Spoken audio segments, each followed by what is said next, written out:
grand roi, Hazrat Sulayman. Une puissance divine, un trône volant, un anneau qui commande l'univers et une épreuve qui faillit tout détruire.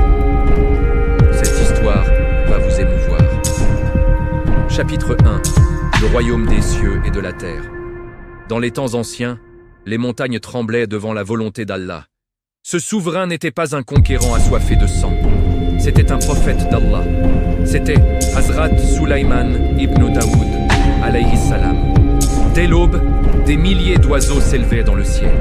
Ils formaient un gigantesque daï mouvant pour ombrager le roi du soleil brûlant. Et au centre se dressait le trône. Il était fait d'ivoire pur, incrusté de rubis, d'émeraudes et de perles venues des océans. Lorsque Sulayman posait le pied sur la marche, le trône tournait majestueusement. Les lions d'or s'allongeaient et les ponts déployaient en leur queue. Sulayman ne régnait pas pour sa gloire.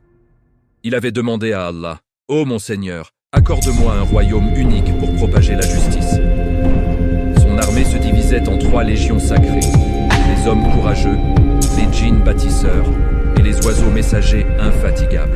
Pourtant, le roi vivait avec simplicité.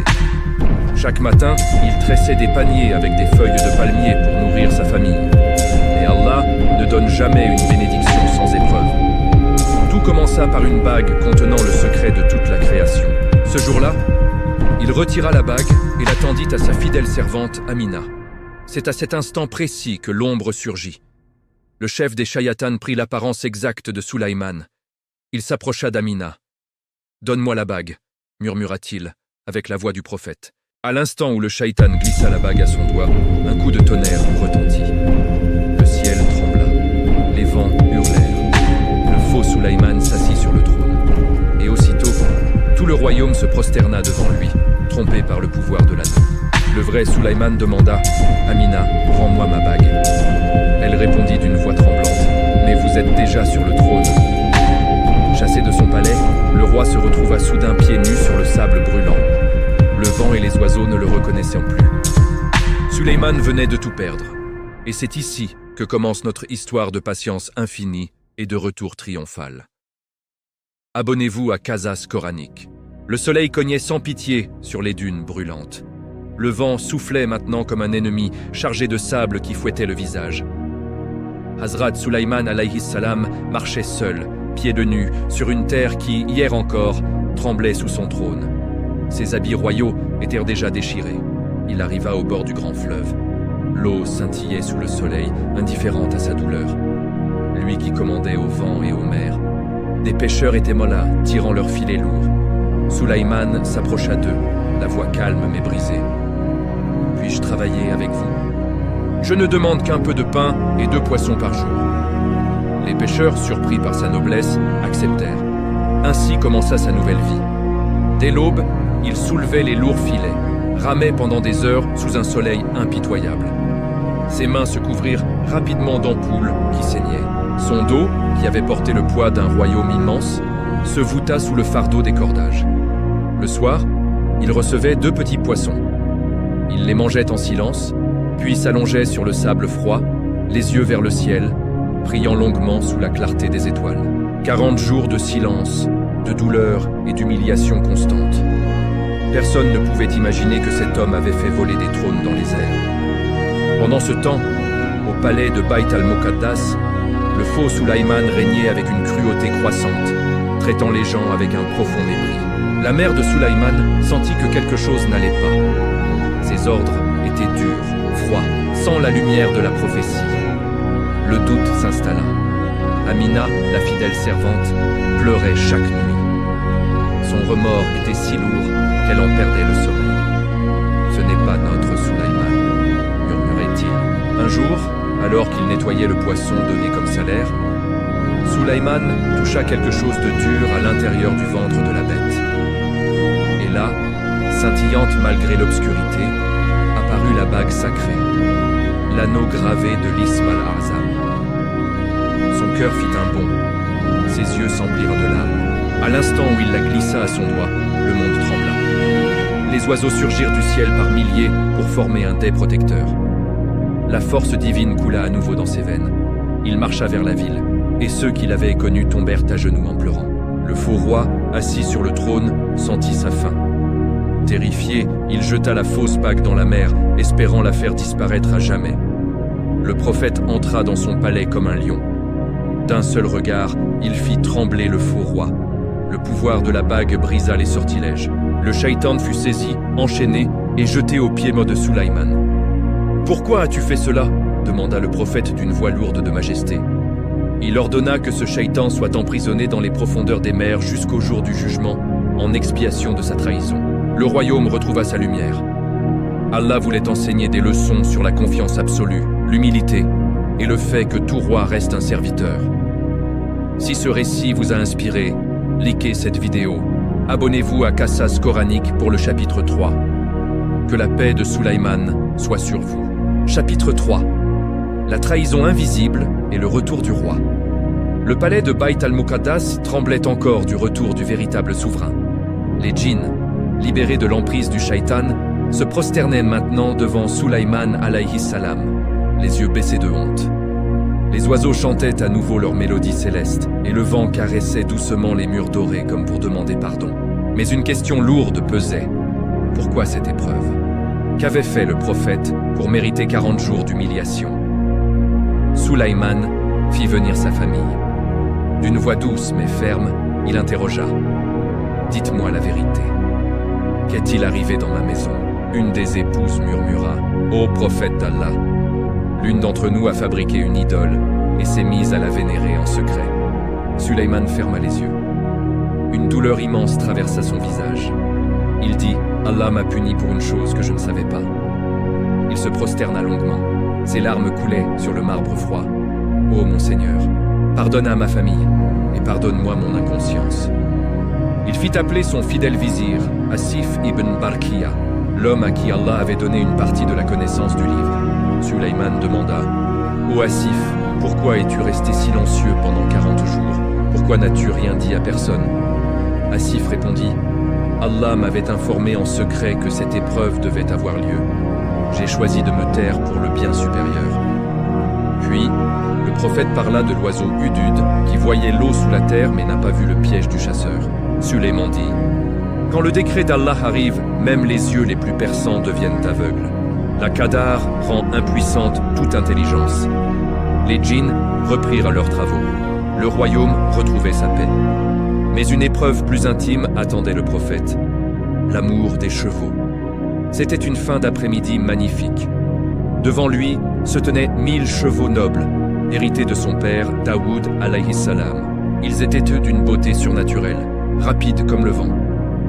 Ils posèrent leur poids sur 3 pattes, pleins de noblesse. Sulayman les passait en revue, admirant leur force. Le temps s'écoulait. La poussière de leurs sabots scintillait comme de l'or. Soudain, le soleil disparut. Le temps de la prière d'Asr s'était enfui. Le cœur de Sulayman se serra violemment. Il s'écria « Ô mon Seigneur, j'ai préféré l'amour de ces chevaux à ton dhikr jusqu'à ce que le soleil se couche. » À cet instant, il fit une chose étonnante. Il demanda à Allah de ramener le soleil. Et Allah exauça sa prière. Le soleil remonta lentement. La lumière du jour revint. Sulayman accomplit la prière d'Asr avec une humilité profonde. Dès qu'il termina, le soleil disparut à nouveau et les étoiles commencèrent à scintiller. C'était le miracle du retour du soleil. Cette journée cachait encore une autre épreuve, plus déchirante, celle de sa propre descendance. Abonnez-vous à Qasas Coranique pour le chapitre 4.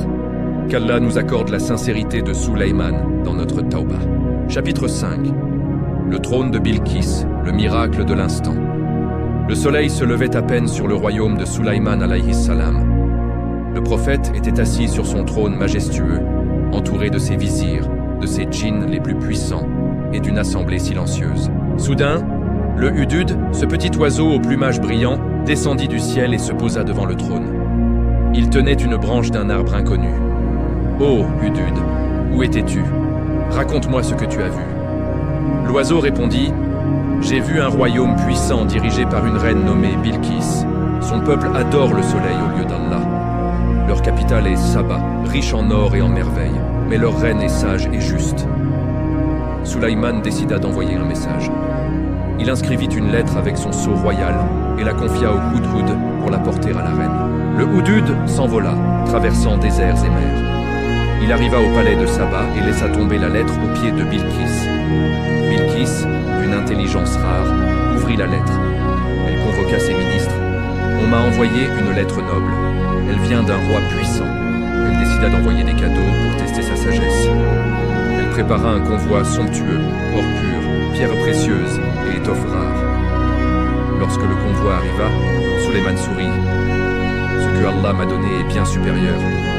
Nous n'avons pas besoin de ces richesses. » Bilqis comprit qu'il était un prophète. Elle décida de se rendre elle-même à Bayt al-Muqaddas avec son trône personnel, un chef-d'œuvre d'art. Sulayman demanda à son conseil « Qui peut m'apporter le trône de Bilqis avant qu'elle n'arrive ici ?» Un djinn puissant s'avança, mais Asif ibn Barkiya, possédant la connaissance du livre, dit « Je te l'apporterai en un clin d'œil. » En un instant, le trône de Bilqis, immense et incrusté de joyaux, apparut devant Sulayman. « Ceci est une grâce de mon Seigneur, dit-il. Lorsque la reine arriva, elle fut stupéfaite en reconnaissant son trône. Sulayman l'invita ensuite dans un palais au sol de verre transparent. Croyant marcher sur de l'eau, elle releva sa robe. Sulayman lui dit « Ce n'est pas de l'eau, c'est du verre poli. » Émerveillée, elle déclara « Je me soumets maintenant avec Sulayman à Allah, le Seigneur des mondes. » La reine de Saba embrassa l'islam. Les années passèrent. Sulayman sentait sa fin approcher. Un jour, alors qu'il priait appuyé sur son bâton, son âme s'éleva vers son Créateur. Les djinns continuèrent leur dur labeur, sans savoir que leur maître était parti. Seuls les termites rongèrent le bâton jusqu'à ce qu'il se brise. Le corps s'effondra doucement, et les djinns comprirent enfin. Sulayman avait enseigné que toute puissance vient d'Allah. Que cette histoire vous est remplie de foi. Abonnez-vous à Qasas Coranique pour le chapitre 6 sur les dernières leçons de ce grand prophète. Le vent léger de Bayt al-Muqaddas portait encore l'écho des prières de Sulayman alayhi salam. Le palais brillait de 1000 feux, les jardins embaumaient le jasmin et le musc. Les djinns travaillaient sans relâche à la construction d'un immense édifice, un temple de science et de justice. Sulayman alayhi salam se tenait debout dans son mihrab privé, appuyé sur un simple bâton de bois. Il priait avec une concentration profonde, son visage rayonnant d'une lumière intérieure que seuls les prophètes possèdent. L'ange de la mort s'approcha avec respect, prenant l'âme de Sulayman avec une tendresse céleste. L'âme s'éleva doucement vers les cieux, laissant derrière elle un corps qui resta debout, parfaitement droit. Les djinns continuaient leur labeur titanesque, soulevant d'énormes blocs de pierre, craignant la colère de leur maître. Les jours passèrent, les semaines passèrent. Le corps de Sulayman restait immobile dans le mihrab. Les djinns ignoraient que leur roi était mort. Ils croyaient encore qu'il les surveillait depuis son mihrab. Mais la vérité divine finit toujours par éclater. Un petit insecte, une termite, rampa lentement le long du bâton. Puis, un matin, le bâton céda enfin. Le corps béni de Sulayman bascula doucement et tomba sur le sol. Les djinns s'arrêtèrent net. Ils comprirent enfin la vérité. Leur maître était mort depuis longtemps. Allah révéla, s'ils avaient reconnu l'invisible, ils ne seraient pas restés dans le châtiment humiliant. La véritable puissance n'appartient qu'à Allah. Même un prophète quitte ce monde comme n'importe quel serviteur. Les djinns se dispersèrent dans les montagnes et les déserts, emportant avec eux le souvenir de ce roi juste. On enterra Sulayman dans une tombe simple. Juste une pierre sobre. Ici repose Sulayman, serviteur d'Allah. Son héritage était la patience dans l'épreuve, l'humilité malgré la puissance et la confiance absolue en Allah. Likez cette vidéo, abonnez-vous à Qasas Coranique et activez la cloche pour ne manquer aucun épisode.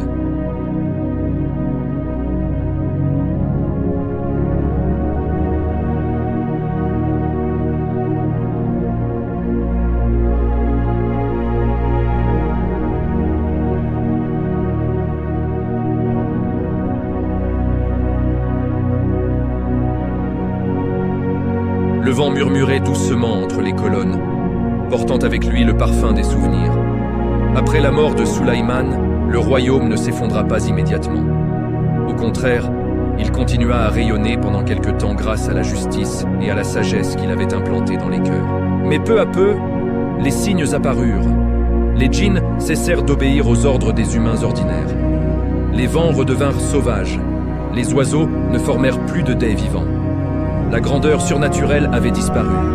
Pourtant, ce qui resta fut bien plus précieux que tout le pouvoir visible.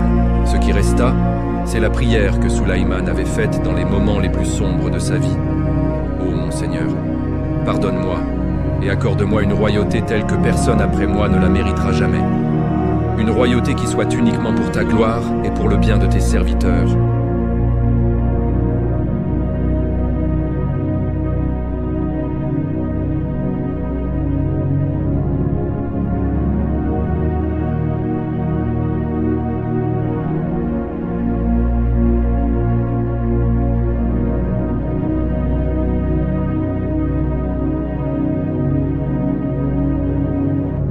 La puissance appartient uniquement à Allah. Même quand tu commandes au vent, souviens-toi que c'est Allah qui t'a donné ce pouvoir. L'humilité est la couronne des rois. Le plus grand souverain fabriquait des paniers en feuilles de palmier pour gagner son pain. La repentance efface même les fautes des prophètes. À chaque fois, il s'est prosterné en larmes et Allah lui a pardonné. Aucune ruse humaine ne peut vaincre le décret divin. Tout cela nous rappelle que quand Allah décide, les plans les plus intelligents s'effondrent. Même dans la mort, un prophète continue d'enseigner. Les djinns ont travaillé pendant des mois pour un cadavre appuyé sur un bâton. Cette image reste gravée comme un avertissement éternel. Ne vous croyez jamais maître de l'invisible. Seul Allah connaît le ghaib.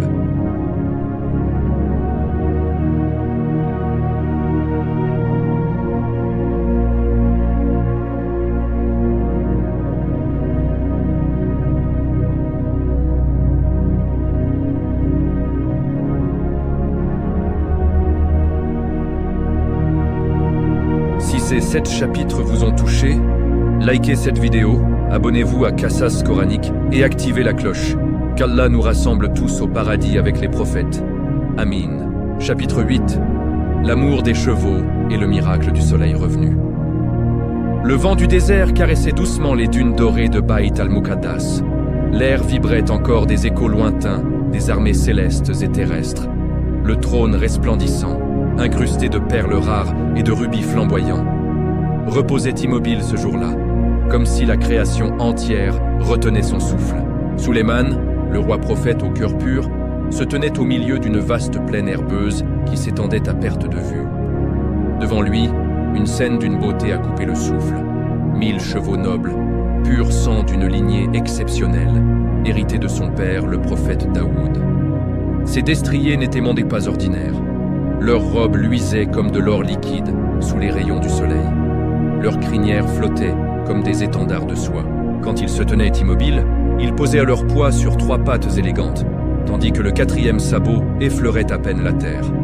Sulayman les contemplait un à un, les yeux brillants d'une joie profonde. Ces chevaux n'étaient pas un simple plaisir terrestre. Ils étaient préparés pour la cause d'Allah, pour porter les étendards de la justice divine aux 4 coins du monde.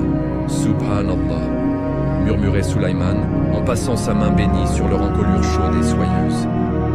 Les djinns, alignés en rang impeccable, observaient en silence, impressionnés par la majesté de cette armée terrestre. Le temps s'écoulait comme un fleuve paisible. Sulayman, absorbé par cette beauté, oubliait peu à peu le monde autour de lui. Le soleil poursuivait inexorablement sa course. Les ombres s'allongeaient lentement. Les couleurs du ciel viraient à l'orange flamboyant. Soudain, une ombre plus dense enveloppa la terre. Le soleil disparut derrière les collines lointaines. Le crépuscule tomba comme un voile silencieux. Sulayman releva la tête, le cœur serré. Ses yeux s'agrandirent d'horreur sacrée. « Ô mon Seigneur !» s'exclama-t-il. « J'ai préféré ces biens excellents au souvenir de toi, jusqu'à ce que le soleil se voile. » Un silence assourdissant s'abattit. Les chevaux eux-mêmes semblaient sentir la gravité. Les djinns baissèrent la tête. Il avait manqué la prière d'Asr par oubli humain, emporté par la contemplation des merveilles d'Allah. Cette distraction devint pour lui une épreuve brûlante. Il tomba à genoux sur la terre. « Ô Allah, toi qui connais les secrets des cœurs, pardonne à ton serviteur. » Puis, dans un élan de ferveur, il leva les mains vers le ciel. « Ô mon Seigneur, ramène le soleil pour moi. » Et alors, un miracle se produisit. Le soleil, déjà disparu, commença à remonter lentement. Ses rayons dorés réapparurent. La lumière du jour revint, claire et pure. Le ciel s'illumina à nouveau, et la plaine retrouva sa splendeur de l'après-midi. Les témoins, hommes, djinns, oiseaux, tombèrent prosternés, émerveillés par la puissance d'Allah qui exauçait son prophète bien-aimé. Sulayman fit ses ablutions avec dévotion. Il passa ses mains sur ses jambes et son cou. Puis il accomplit la prière d'Asr. Lorsque la prière s'acheva, le soleil reprit sa course normale et plongea rapidement derrière l'horizon. Sulayman se tourna vers ses chevaux. Il s'approcha d'eux, caressa longuement leurs encolures, lava leurs crinières avec tendresse. « Vous êtes les joyaux de la création, destinés à porter la vérité », leur murmura-t-il. « L'amour des biens de ce monde ne doit jamais faire oublier le souvenir d'Allah. Quand un serviteur se repent, le Tout-Puissant peut tout. » Mais les épreuves de Sulayman n'étaient pas terminées. Une autre, plus profonde encore, allait bientôt secouer les fondations de son royaume. Like cette vidéo, abonne-toi à Qasas Coranique et active la cloche pour ne rien manquer. Qu'Allah nous compte parmi les pieux. Amin. Chapitre 9. Le serment oublié et l'enfant de chair. La nuit enveloppait Bayt al-Muqaddas d'un manteau de velours noir parsemé d'étoiles scintillantes. Le palais de Sulayman brillait de mille feux. Lanternes en or, encens de musc et d'ambre montaient en volutes légères sous la garde des djinns. Mais au milieu de cette splendeur, le roi prophète se tenait seul sur la grande terrasse du palais, les yeux levés vers le ciel infini. Son cœur était lourd d'un désir ardent. Il voulait une descendance qui perpétuerait la lumière de la prophétie et défendrait la justice divine. Il murmura: « Cette nuit, je rendrai visite à mes 70 épouses, et de chacune d'elles naîtra un fils vaillant qui combattra pour la vérité. » Dans son élan de zèle, il oublia de dire « Inch'Allah », une simple omission née de l'ardeur du moment, mais rien n'échappe à la volonté divine. Le lendemain matin, le palais s'éveilla dans une atmosphère étrange. Sur les 70 femmes de Sulayman, une seule se trouva enceinte. Et quand vint le moment de l'accouchement, ce ne fut pas un cri de vie qui résonna dans les salles de marbre, mais un silence terrifiant. L'enfant qui naquit était un morceau de chair informe, un corps sans membres achevés, une masse rougeâtre et inerte. Pas de souffle. Sulayman se précipita auprès de cet enfant. Ses yeux se remplirent de larmes brûlantes. Il prit cette petite forme fragile dans ses mains bénies. « Ô mon fils, même ainsi, tu es une miséricorde pour moi, » murmura-t-il. « Allah t'a donné à moi pour une raison que je ne comprends pas encore. » Contre toute attente, l'amour de Sulayman pour cet enfant grandit. Il le nomma Rahma. Il le faisait asseoir sur ses genoux pendant le tribunal. Il lui parlait comme à un fils complet, lui racontant les miracles d'Allah, les vents obéissants, les oiseaux messagers. Le petit corps sans forme devenait le centre de son univers. Chaque regard était une prière. « Ô Allah, guéris-le ou donne-moi la force. » Les années passèrent. Le royaume prospérait. Les djinns construisèrent des palais de cristal et le trône de Sulayman volait entre ciel et terre. Mais un jour, une silhouette étrange apparut dans la foule. Un homme grand au visage voilé d'ombre fixait Rama sur les genoux de son père. Sulayman sentit un frisson glacé. Il connaissait cette présence. C'était Malikul Maut, l'ange de la mort, sous forme humaine. Sa voix trembla. « Ô ange de la mort, pourquoi fixes-tu mon fils? As-tu reçu l'ordre de prendre son âme ?» L'ange resta silencieux, puis d'une voix grave répondit simplement « Je regarde ce qui doit être. » Ces mots frappèrent Sulayman comme un coup de tonnerre. La peur d'un père envahit son cœur. Il imagina son enfant emporté par la mort. Il fit appeler les djinns les plus puissants. « Trouvez-moi un endroit où mon fils sera à l'abri de l'ange de la mort. » Un djinn rusé proposa « Je l'emporterai dans les hauteurs du ciel, au cœur d'un nuage épais et sombre. Personne ne l'y trouvera. » Dans son amour paternel, Sulayman confia Rahma au djinn. Celui-ci s'éleva dans les airs, emportant l'enfant vers les nuages tumultueux. Sulayman resta debout, le regard fixé sur le ciel. Pour la première fois, il avait placé sa confiance dans les créatures, plutôt que dans le Créateur. Soudain, un éclair aveuglant zébra le ciel. Un cri terrible retentit, suivi d'un choc sourd au milieu du Darbar. Sur le trône même de Sulaïman tomba un petit corps sans vie. C'était Rahma.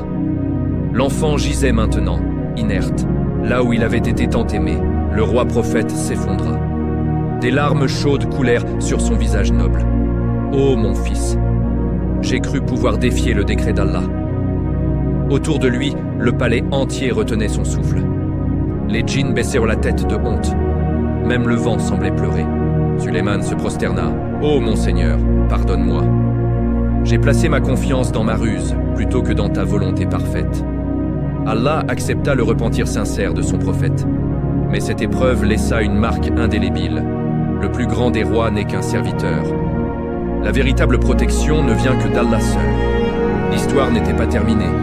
Une dernière grande épreuve attendait encore le roi. Si ce récit t'a touché, like cette vidéo, abonne-toi à Qasas Coranique et active la cloche. Dis-moi en commentaire. Vas-y, envoie le chapitre 10. Chapitre 10. La mort du roi qui commandait tout. Le soleil se couchait une dernière fois sur Baït al-Muqaddas. Ses rayons orangés glissaient sur les dômes d'or et les tours du palais. Sulayman ibn Daoud se tenait debout au centre de son immense darbar. Le trône volant, incrusté de perles rares, reposait silencieux. Les vents semblaient retenir leur souffle. Les oiseaux du ciel formaient un nuage vivant au-dessus du palais royal. Les djinns, alignés en rang parfait, baissèrent la tête, une tristesse étrange dans leurs yeux flamboyants. Sulayman sentait que sa fin approchait. Son corps noble portait les marques invisibles des épreuves divines qu'il avait purifiées. Ce jour-là, il réunit son royaume. Sa voix, pleine d'autorité mais teintée d'une douceur infinie, s'éleva pour son dernier discours. Ô assemblée de créatures, aujourd'hui, je vous rappelle que toute puissance appartient à Allah seul. Je ne suis qu'un serviteur faible. Il s'appuya contre le bras sculpté de son trône et prit son bâton béni pour s'y soutenir. Puis il resta immobile. Les heures passèrent. La lune se leva, inondant le palais d'une lumière argentée. Sulayman ne bougeait toujours pas. Les djinns, inquiets, s'approchèrent. L'un d'eux murmura « Ô prophète d'Allah, ne souhaitez-vous pas vous reposer ?» Aucune réponse. Asif ibn Barkia, le vizir fidèle, s'approcha à son tour. Il observa le visage serein de Sulayman et comprit la vérité. « Il est parti », dit-il d'une voix brisée. « Notre roi est retourné à son seigneur depuis des heures. » Allah avait ordonné à son corps de rester debout pour que les djinns continuent à travailler sans se révolter. Asif prononça alors les paroles qui allaient démarquer l'histoire. « Que le ver ronge ce bâton. » À peine eut-il fini que le bâton commença à se désagréger. Un petit ver avait creusé son chemin à l'intérieur. Le bâton se brisa. Le corps de Sulayman glissa lentement et s'effondra sur le marbre avec une grâce infinie. Il reposait maintenant, le visage illuminé d'une paix surnaturelle, comme s'il souriait à son Seigneur. Un vent doux balaya le palais. Les oiseaux descendirent en une immense vague, formant un linceul vivant au-dessus du corps. Les djinns se prosternèrent, pleurant celui qui les avait traités avec justice. Ce fut la fin d'une ère unique. La leçon de Sulayman traverse les siècles. La vraie puissance est dans la soumission totale à Allah. Abonne-toi à Qasas Coranique pour plus de récits qui illuminent les cœurs. Merci d'avoir suivi cette série jusqu'au bout.